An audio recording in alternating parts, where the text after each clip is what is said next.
Hi, everybody. I just want to welcome everyone to today's webinar. I hope that you enjoyed that short little video. My name is Liz. I work for COABE, Liz Garrity, and I'm going to actually just introduce our sponsor for today's webinar. I have Trish O'Hare with me from GEMMA, and I'm going to turn it over to Trish, and she can share her screen, and she's going to show you a few slides. And I'll turn it over to her, and then I'll see you again in just a few moments.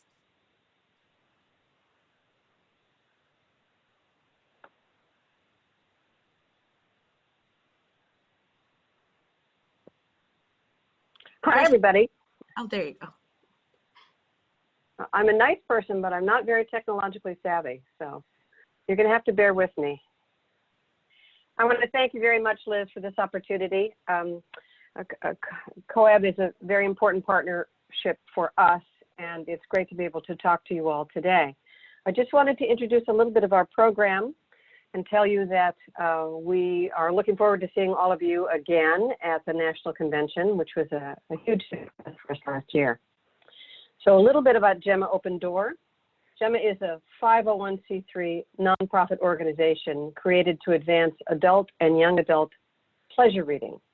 One of the biggest issues facing adults and young adults with limited language skills is shame, as we know. And many emerging readers are forced to use the only resource available to them for pleasure reading, which is kids' books. So in order to learn to enjoy reading, mature folks need relevant content that speaks to their own experience. GEMMA Open Door provides much needed and relatively hard to find reading resources for adults and young adults who are acquiring English language literacy skills.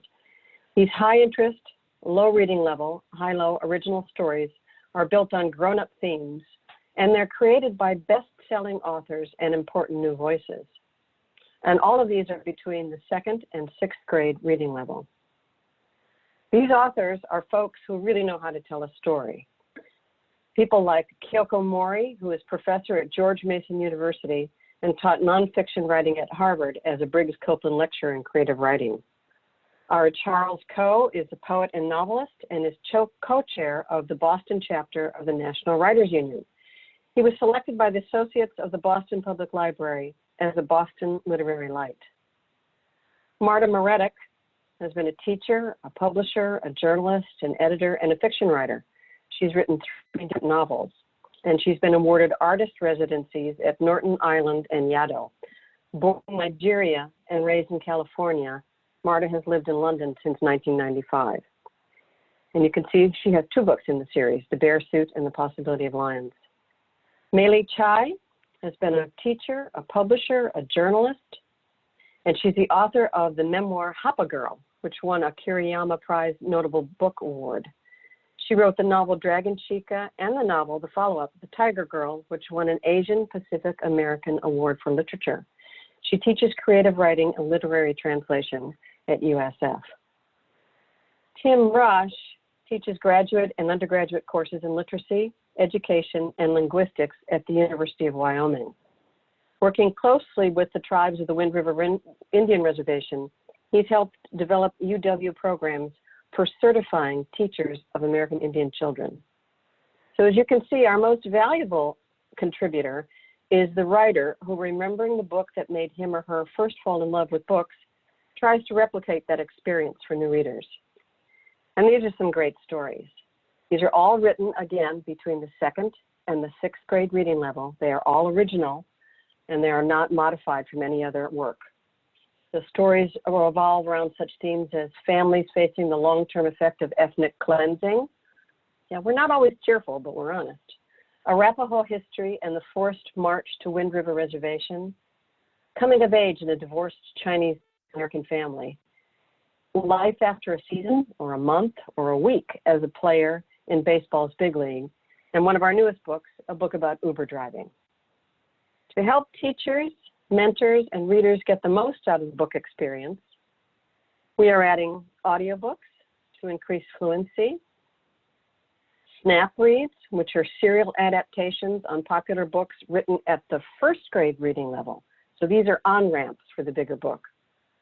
Teaching and reading guides, all available at the web, and all of these are free. And so For the more than 2 million people entering the U.S. each year with need of English fluency, to the 36 million adults who struggle to read above a third grade level, and to the generations of readers who see how literacy enriches their lives and want to share it with their families, GEMMA tries to bring the best writing we can find to people who are learning how to read to encourage the joy of reading. We will have some special offers at COABE, where we are very excited to see you again in April.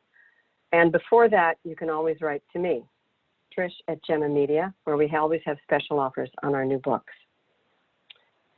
So I thank you, and I leave you with the simple truth to end this presentation. As UNESCO declares, and we affirm, literacy is a human right. Thank you very much. Back to you, Liz.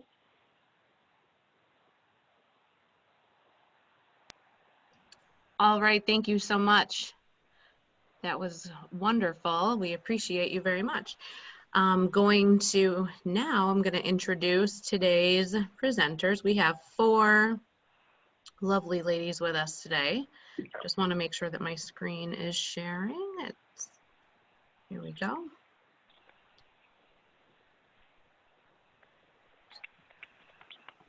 All right, so today's webinar is called Policy and Advocacy in Lifelong Learning. It's February 10th, in case you were wondering. It's Monday, so we're all awake, right? We have with us today Deborah Kennedy, we have Judy Mortrude, we have Michele Diecuch, we have Tracy Teater. We have 4 lovely ladies with us today who are extremely knowledgeable in the field, and their bios actually are at the end of this presentation. And this slide right here lets us know where they are all from, where they work. And with that, I'm going to turn it over to Deborah Kennedy first to get us started. Oh, I forgot to mention one thing, sorry. Please put your questions in the question and answer section and leave the chat for just let's introduce ourselves and say where we're from. We'll be monitoring, the question answer box and the chat as well, but the chat starts moving pretty quick and we don't want to miss anyone's questions. So from there, I'm going to leave my screen sharing and I'm going to turn it over to Deborah. Thank you, Liz. And if you would advance the slides to the next one. Sure thing. Thank you. So it's my privilege to introduce this presentation today and to thank COABE for asking us to do this as a webinar. We did this presentation at the conference last year in 2019 and had some good feedback on it. And so we are happy to be able to do it again as a webinar and make it available to more people. My task here is twofold: to talk about what advocacy is, and then to talk a little bit about the National Coalition for Literacy, of which I am the president. So moving to the next slide. Why is advocacy important? It really is important, I think, for everyone in the field, whether a teacher, a program director, a counselor, whatever a person's role might happen to be in adult education, or at a literacy council, or in any kind of a program. Advocacy for our learners and for our field is really essential. First of all, it's important to raise awareness of the need for adult literacy education. Many people in the US do not realize just how many folks there are who don't have the basic literacy, numeracy, and digital skills they need to participate fully in society. And so it's important for us to make that clear. We know, we teach them, and we know what the level of need is. 42 million people who don't have those basic skills and need them. The second reason for advocating is to generate understanding, to understand what it means to not be able to read above a certain level, what limitations that provides for an adult who can't help his or her kids with schoolwork or can't fill out a job application. Helping others understand what that's about is really critical. And it leads to developing their concern about this situation, their support for doing something about it. And finally, most importantly, it leads to action in the voting booth and in other ways to support adult education at a national, at a state, and at a local level. Next slide, please. So how do we advocate? What's a good way to do it? It can seem a little intimidating to talk about something like this, but using an asset-focused advocacy framework makes it possible to put a positive spin on what you're talking about when you talk about adult literacy and the need for adult education. Using an asset-focused framework helps you focus people on what can happen instead of what can't happen. So this framework, 4 points of this framework are a basis that you can build on to do your own advocacy. First, adult education programs and adult learners are integral parts of their communities. They're not some left behind people. They are our neighbors, our friends, our colleagues. They are integral parts of our communities. Second, pointing out that adult learners have strong motivation to improve their situations. They can and they do develop new skills in adult education programs. And very often they do it on their own as well and in the workplace. Third point, adult education programs contribute to the overall strength and resilience of the community by providing support for these learners, by enabling them to grow and to contribute more themselves. They contribute to the overall strength of the community of which they're a part. And so, fourth point, a community strengthens itself by supporting and promoting adult education. Next slide, please. So how do you put this together yourself to do advocacy? What I recommend is using the Toastmasters model. It's a great model because it lets you focus on 3 points and create a speech that works very effectively. First of all, present your program or your learners as the solution to a problem. For example, by developing their digital literacy skills, they become able to work in an industry that is changing rapidly. If you have an industry, and which of us does not, in your area that is changing in terms of the technology requirements for its workers, adult education programs and adult learners can develop those skills and become the solution to the need for employees. So start there and then tell an anecdote, a specific story about a learner you know or a group of learners you know and how successful they have been in increasing their skills and moving forward with their lives. And then the third point, probably the most important point from there, is to start a dialogue. Connect the person you're speaking with the person that you just described in your anecdote, to say something like, can you imagine how that would be? Or how would you have handled it?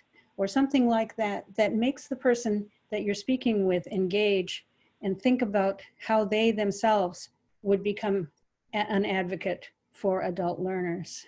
That model comes from Toastmaster Magazine. The reference is there on your slide. Next slide, please. There are a number of focal points for advocacy when you're talking about adult learners. It's more than just education programs. We all know the importance of our adult ed programs that are funded through the US Department of Education, but there's a lot more to it than that.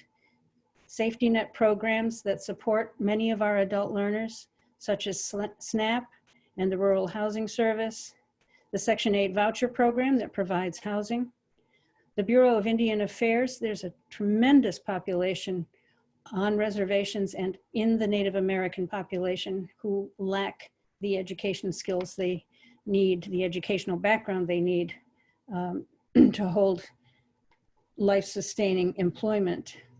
And of course, HHS, Medicare, Medicaid, TANF, and the Indian Health Service are all safety net programs that our adult learners rely on.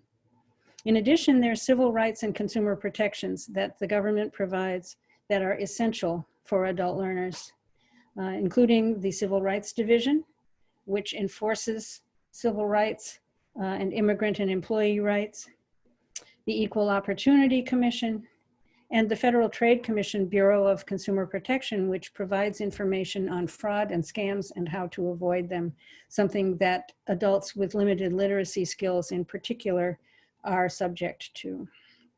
Next slide, please. So in the National Coalition for Literacy, we are an organization of adult ed organizations and related organizations. And our work focuses mainly on federal level, some state level work to promote funding and other support for adult literacy programs. We run the House Adult Literacy Caucus, which is currently led by Representative John Yarmouth from Kentucky and Phil Rowe from Tennessee. And that caucus is a number of members of the House who have committed to maintaining an interest in adult literacy and supporting it, particularly in budget negotiations. In addition, we visit with Hill staff to provide information on the effects of pending legislation and other policy decisions that are being made. We were just on the Hill a few days ago talking with some Hill staff about digital equity and making sure that they understand the importance of including adults who need education in digital skills in that legislation.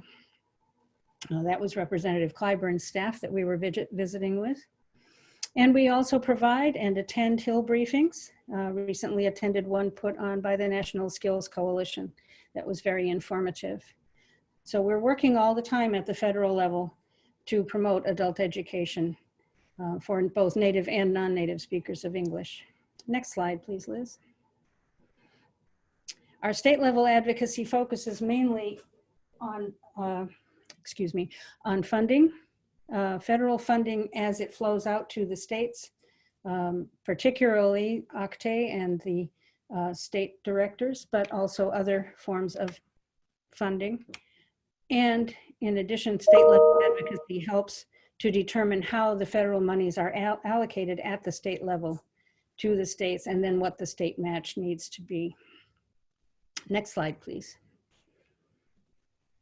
This year, and actually last year, our strategic priority has been Census 2020, mainly because the census is so important for the allocation of funding and for representation in the Congress.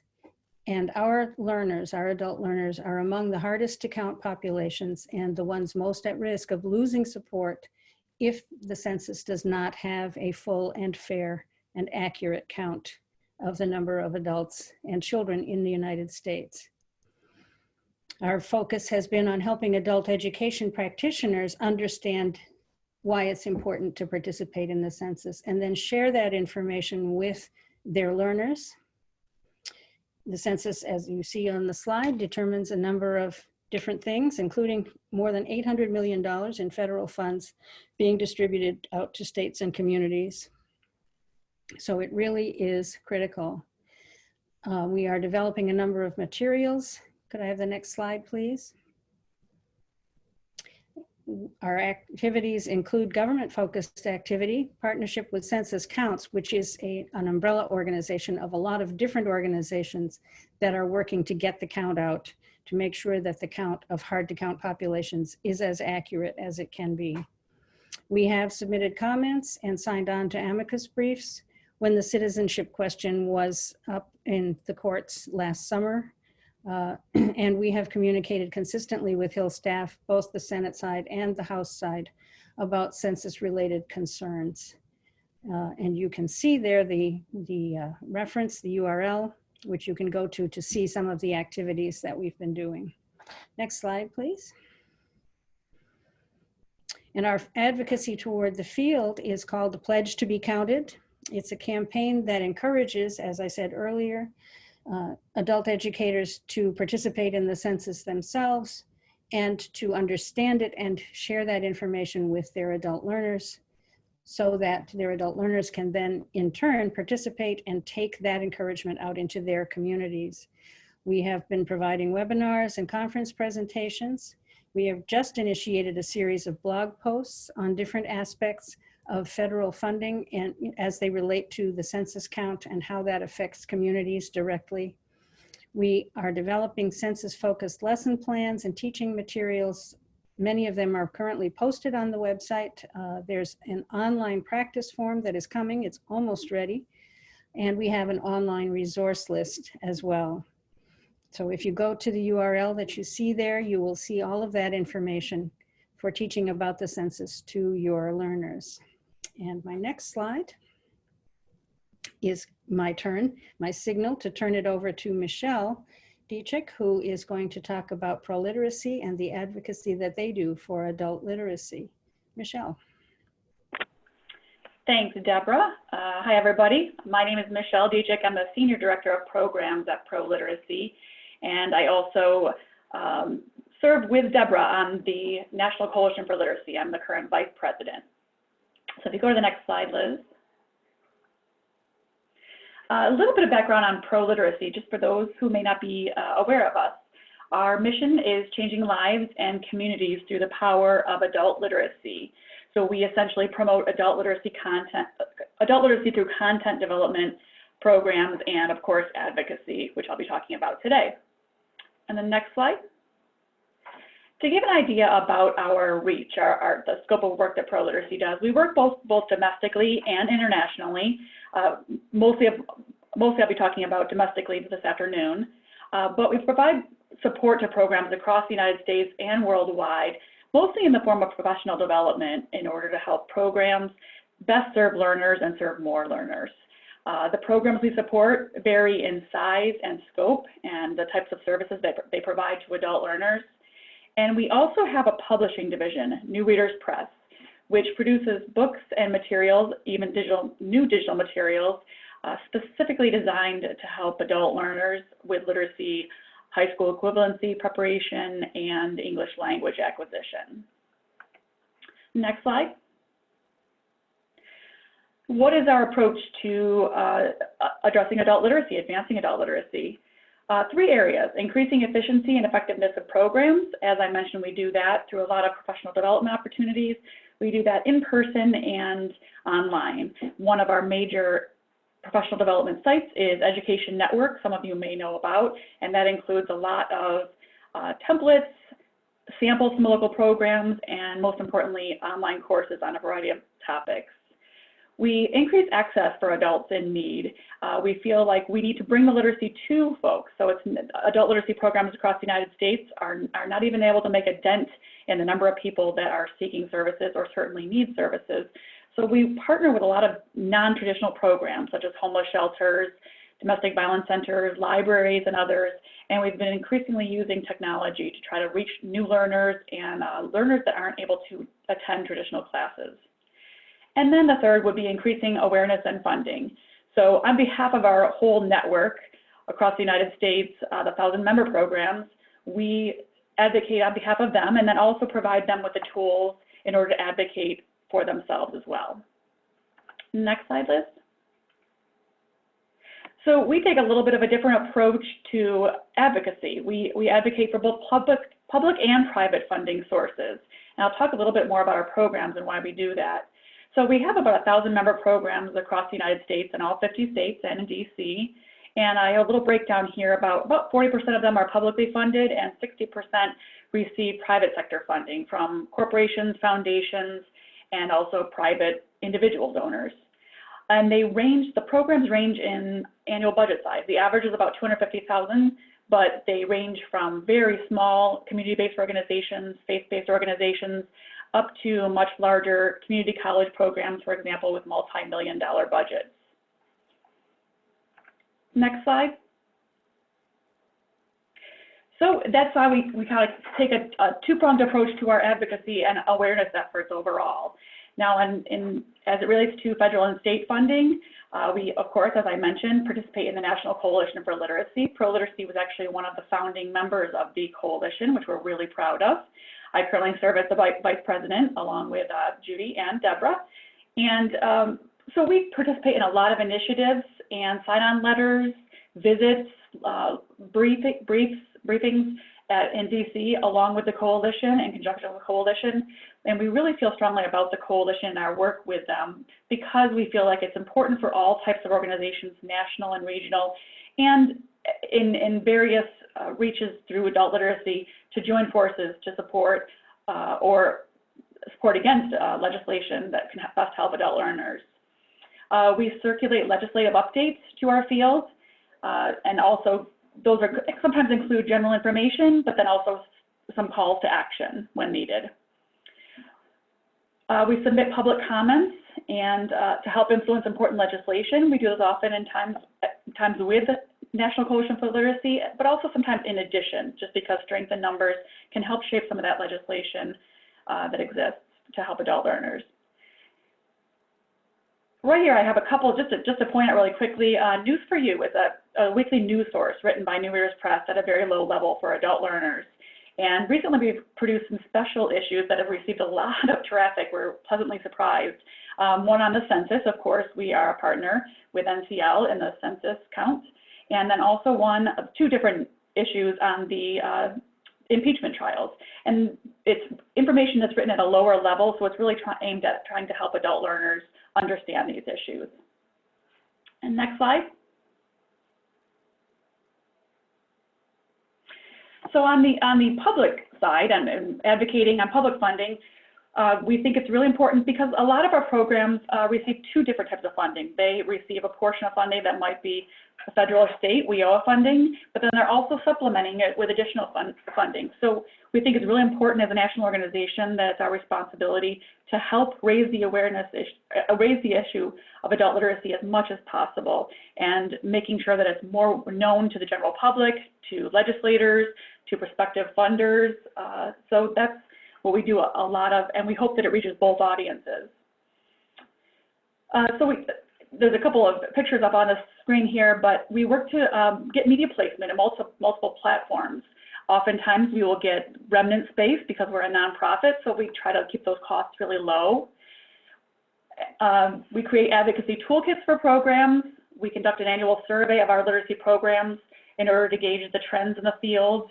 And so the programs have some data about what's going on in order to use with their fundraising efforts. We've started the last few years conducting a public opinion poll to survey about 5,000 individuals and the attitudes towards adult literacy and the understanding about adult literacy. So we share that as well every year. And then we create white papers on a variety of issues, but mostly as they relate to the return on investment in adult literacy. The few of the ones that are shown here right now are partnerships that we developed. We put an ad at a very low rate in the New York Times in the giving section, which occurs every year, promoting adult literacy. We partnered with the HBO show Veep, which took a little bit of a satirical look at adult literacy, but also had a very serious call to action as it related to it, so reaching a new audience that way. We partnered with another show called Secret Lives of Americans, where it's a bunch of Americans that are revealing a secret of some sort on air during that show. And the woman shown here, her name is Cleo, and she revealed to her family for the first time that she was not able to read. But she's been an advocate for us ever since. She's a wonderful woman. We produced a PSA on American Airlines so that people that were, as they were boarding the plane, they saw something about pro-literacy and, more importantly, adult learners. And one we're really proud of is a recent partnership with Lancome Cosmetics. So not only are they supporting some work we're doing for women, but also, you know, we're capitalizing on the Lancome brand and hoping that they can raise awareness about the adult literacy issue. So we really take that two-pronged approach to advocating on a private level, but also on a public level, and hoping that there's some crossover so that, you know, a legislator may be seeing something about Lancome and really diving into the issue. Next slide.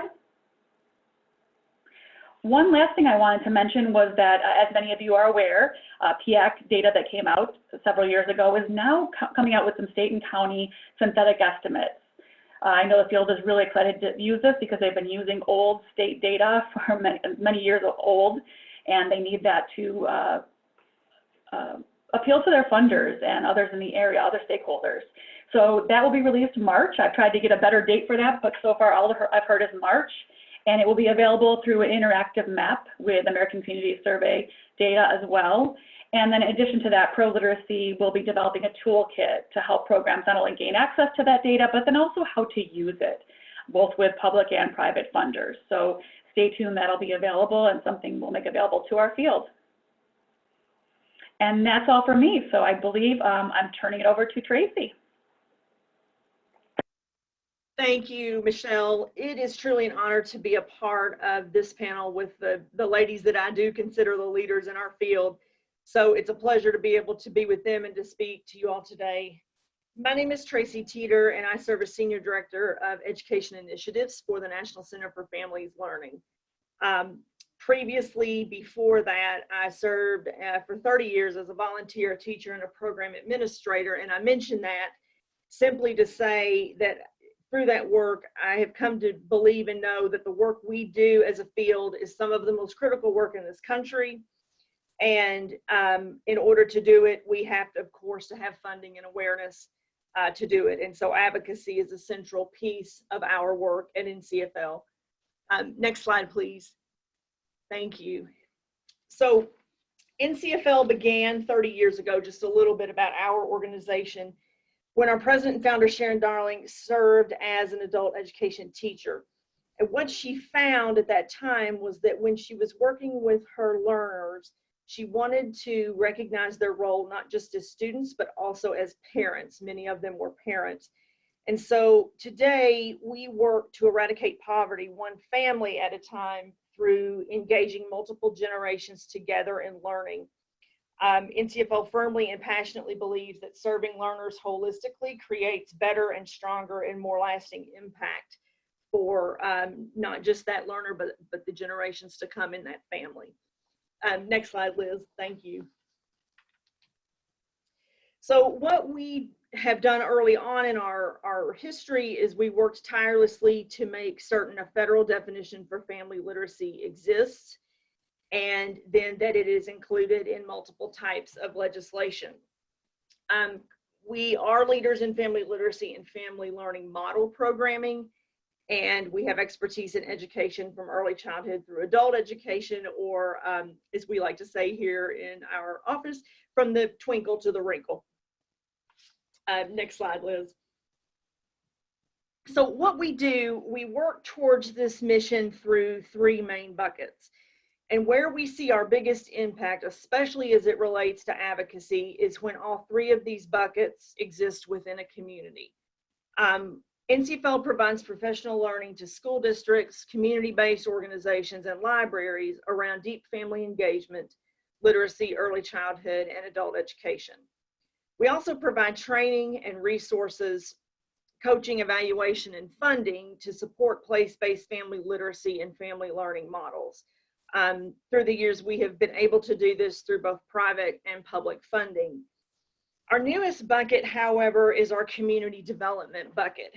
And through this work, we hope to create grassroots efforts with parents really at the lead.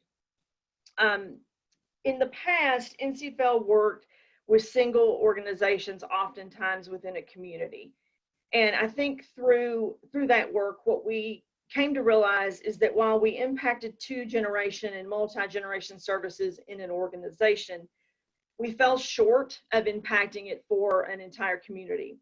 And so what our newest work and our newest team does in community development is they work to ensure that we are laying groundwork before programming to provide a framework of leadership opportunities, coalition building, and systematic change that puts families and puts parents at the table to co-design programming.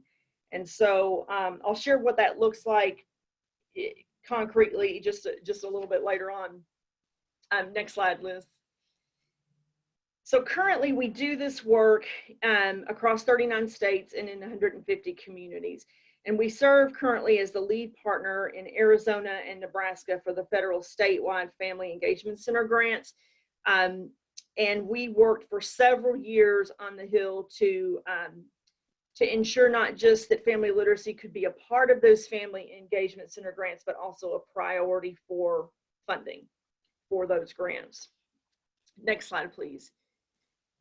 Just a brief explanation of what family literacy is.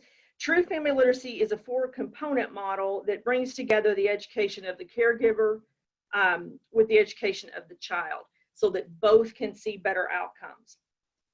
Parents work on their educational goals in adult education, and then they also learn how to best support their children and the goals of their entire family through what we call parent time. Pack time is a time where both parents and children engage together in educational activities.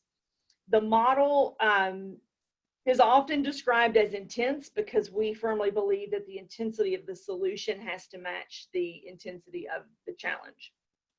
Next slide, please. So our goal is to ensure that family literacy is included as an allowable expense in any legislation involving education and families, regardless of the political climate. And so we work first to get family literacy as an allowable expense, and then we work again to hopefully get it as a priority for different pieces of legislation and funding. Currently, family literacy is an allowable expense in 19 pieces of legislation. Those include ESSA, Title I Parent Engagement, the Statewide Family Engagement Center, WIOA, Title II, and then we just received priority, or we are priority status for comprehensive literacy grants through the Department of Education. All of these have been the result of advocating across the aisles for two-generation programming to be included. So we hope to plant that seed in order then to create an avenue for the work to happen on the ground. Over the last several years, we have sort of played a defensive role in protecting those funding streams for our work to happen. And it appears as of the budget announcement this afternoon that we will again go on the defense and work through Congress to ensure that those programs remain intact. Next slide, please. So we strive to provide opportunities for families to advocate for their families and their communities. We do believe that those closest to the issue are also those that can best inform the solution. And so we work alongside communities to facilitate coalition building with parents, again, at the center and involved as active coalition members. We believe that when parents are given that shared power, then they can become equipped and advocate for change at their local, state, and then of course our national level. Next slides, please. So what that looks like in a community, and I'll use a current community that we are working in, Dallas, as an example. What that looks like is we support and facilitate coalition with 27 organizations and with 40 parent representatives. And through that work, we also offer parent leadership institutes where we stipend parents who provide their time and their expertise to this work.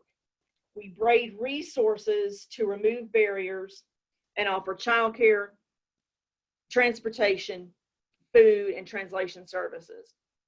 What we hope to do through that work is to set the stage for program and systems change that will value multi-generational learning and reduce those silos and those barriers that we know keep our families sometimes from success.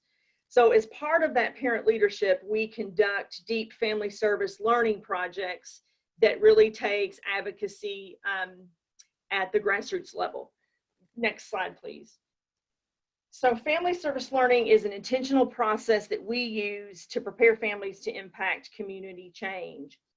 And so when coupled with adult education, it serves as a valuable instructional tool, but it also allows parents to practice employability skills in a very real way. We know that our learners need to not only know what the employability skills are, but they need to be able to demonstrate them. And as we also know, it's becoming less and less important to what we teach, but instead we need to teach parents how to learn. And so that means how to investigate, to collaborate, and to problem solve.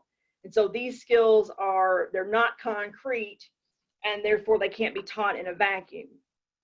So through family service learning, families go through community needs assessment and asset mapping to design sustainable projects around community challenges that are important to them.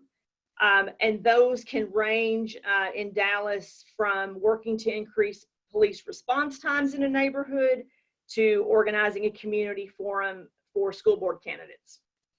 And so one of our first Leadership Institute graduates in Dallas, Debbie Renteria, has just announced her candidacy for the Richardson ISD School Board.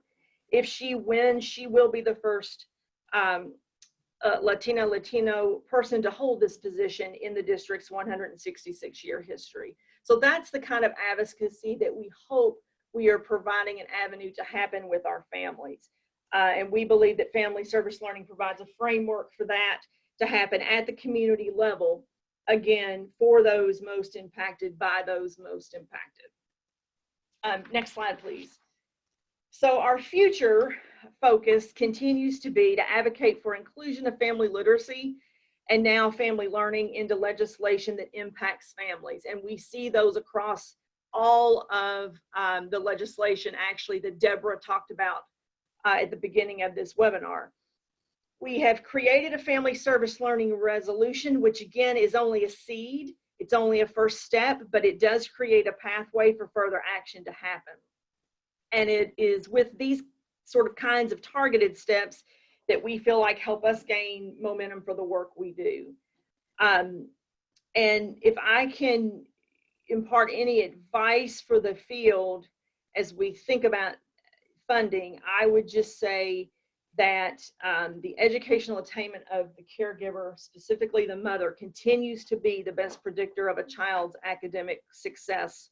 And so I think it's just critical to advocate not just for WIOA funding and funding that impacts our workforce, but also our early childhood and K-12 funding and the very important role that our adult students play in those as well. And so with that, I appreciate your time, and I will turn this over to Judy. Thank you, Tracy. I am Judy Mortrude. Hello, everybody. I am with World Education, which, as the name implies, is an international organization, but the U.S. division of our work focuses squarely on supporting adult education by strengthening the educators and the organizations and the systems that serve them. So I'm going to quickly touch on some advocacy topics that adult educators and their partners could be involved in now and in the coming months. And of course, appropriations or funding is a perennial topic for advocacy. In December 2019, the 2020 appropriations package brought increases to many programs that impact adult education participants. And one of the things about advocacy is that after the fight, after you've won or even after you've lost, it's really important to know what to do in the resulting reality, right, to sort of count your chickens. And in the 2020 budget, the WIOA Title II, that's us, gained $15 million for grants to states, while our Title I partners saw a $30 million increase spread across WIOA Youth and WIOA Adult and WIOA Dislocated Worker Program state grants. The Career and Technical Education state grant increased by $20 million. So I always think, wouldn't it be great if across the country right now, adult educators and their workforce development partners and CTE educators were sitting down to create a strategy for those spending increases? You can go back, Liz, I'm still talking. Also important in that adult education dual enrollment with community colleges, we saw the Pell Grant Max Award go up $150, so it's now $6,345 a year. And remember that when I get to talking about ability to benefit. The budget also created a new grant program from the Department of Labor called Strengthening Community College Training Grant. It's sort of in the style of the TACT grant, but just $40 million. Still, it's a good thing to have on your radar. Another state grant program, the Child Care Development Block Grant, people call it CCDBG, had a large increase again. It's now up to $5.8 billion. These are very important partners to work with to support your learners. And as Deborah mentioned, the census funding came in fully. So today's release, as Tracy, I believe you said, or maybe Michelle, the release of today's $4.8 trillion budget is largely a messaging document that shares this administration's priorities, but the real work happens, at the end of the year, as this one did last year. Next slide. Speaking of some of those technology grants, last spring, the Digital Equity Act was introduced and made it to both sides of Congress.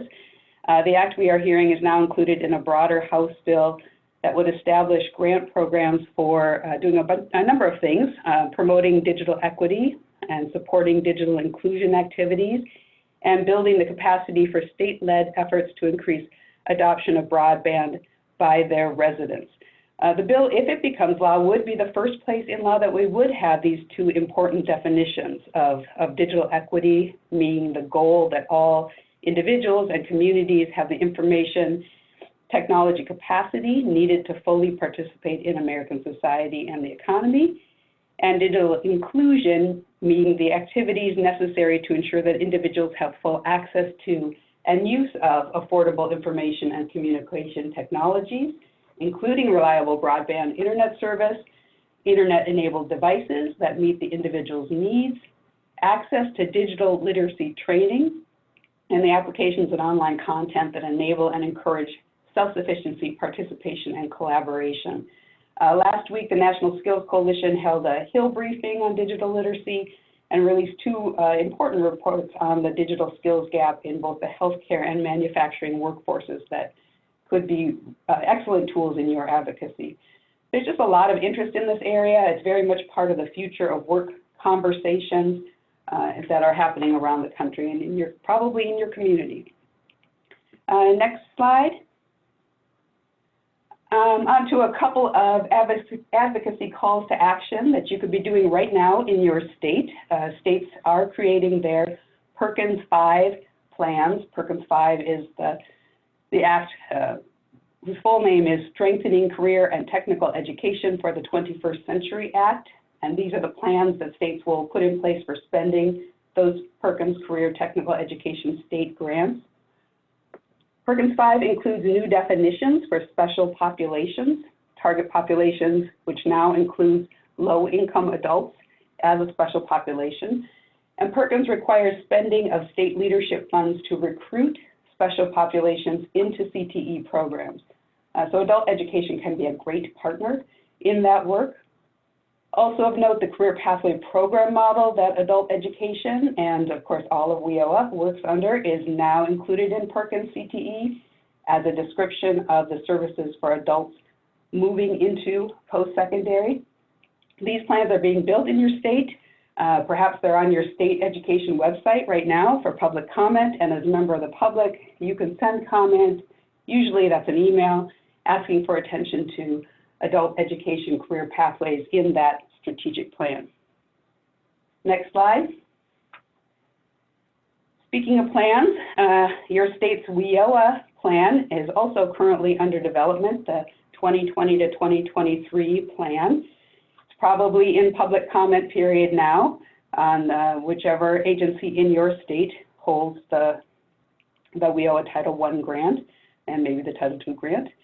And here again is the opportunity to advocate for this digitally resilient workforce. The Workforce Innovation Opportunity Act requires the State Workforce Board as one of its functions to detail the development of strategies for technological improvements, to facilitate access to and improve the quality of services and activities provided through the one-stop delivery system, those America's Job Centers, and also to enhance digital literacy skills.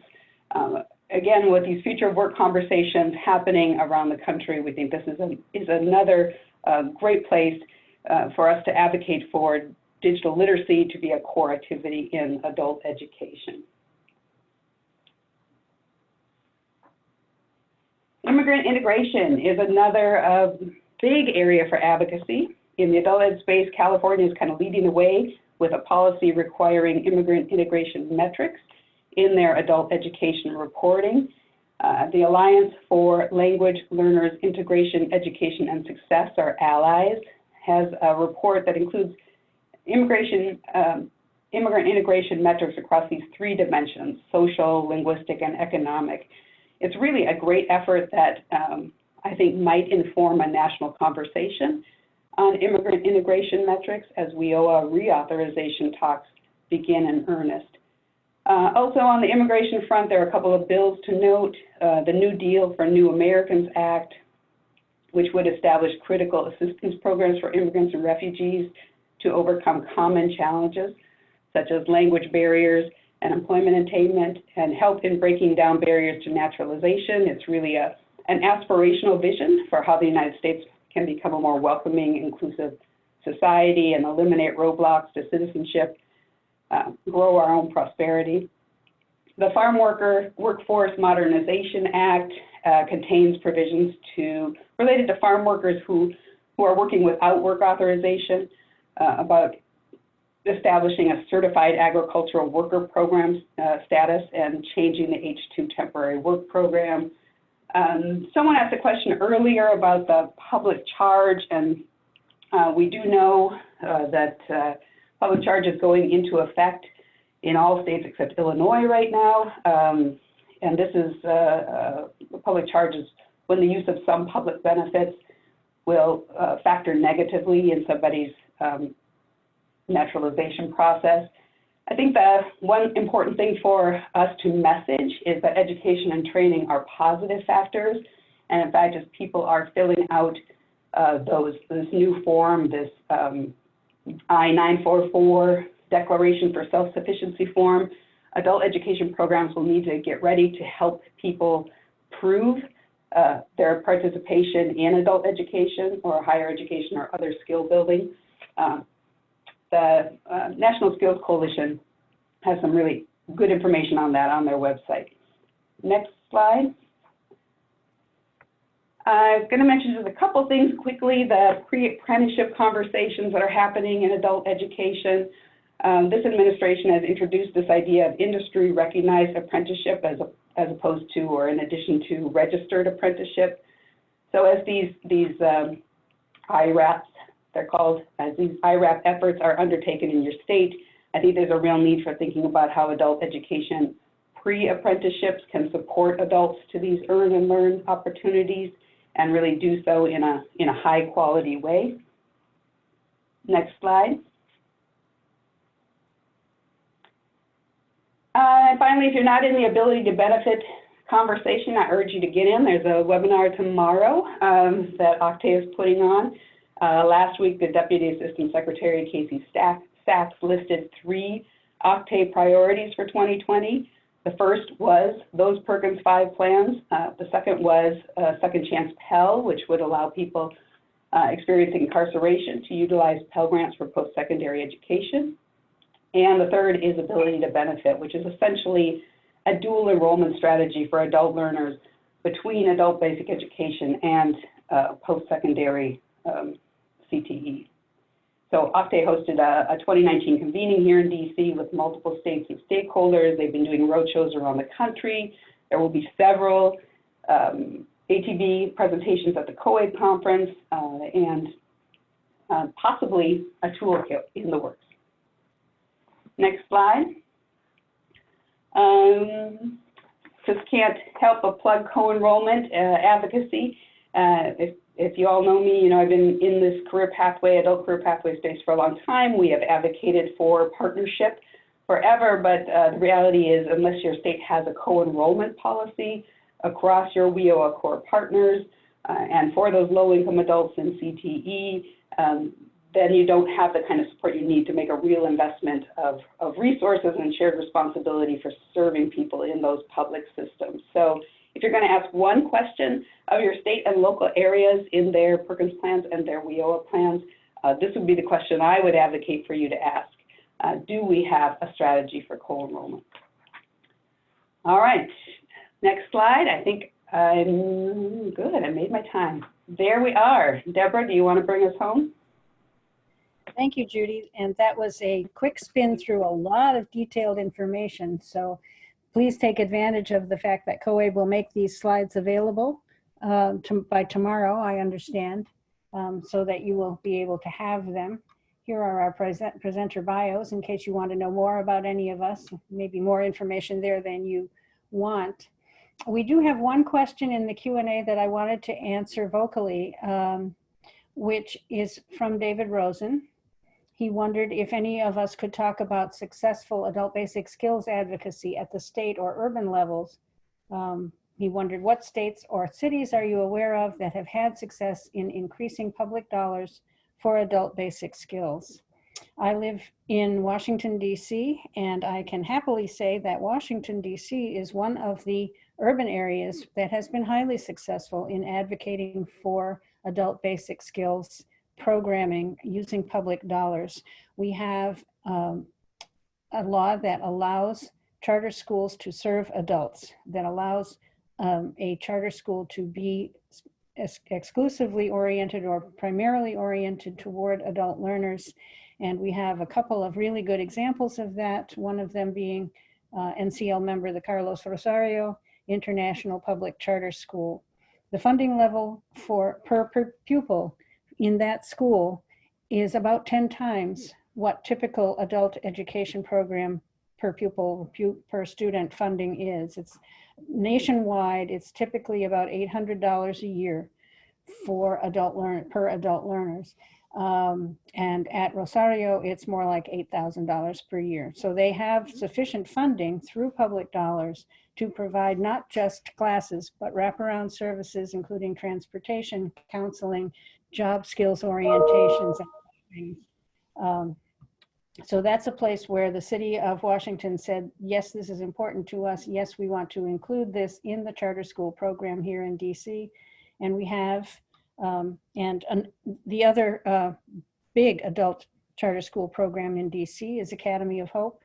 So I would urge you, if you're interested, to look at the websites for both Rosario and Academy of Hope and see how they do what they do.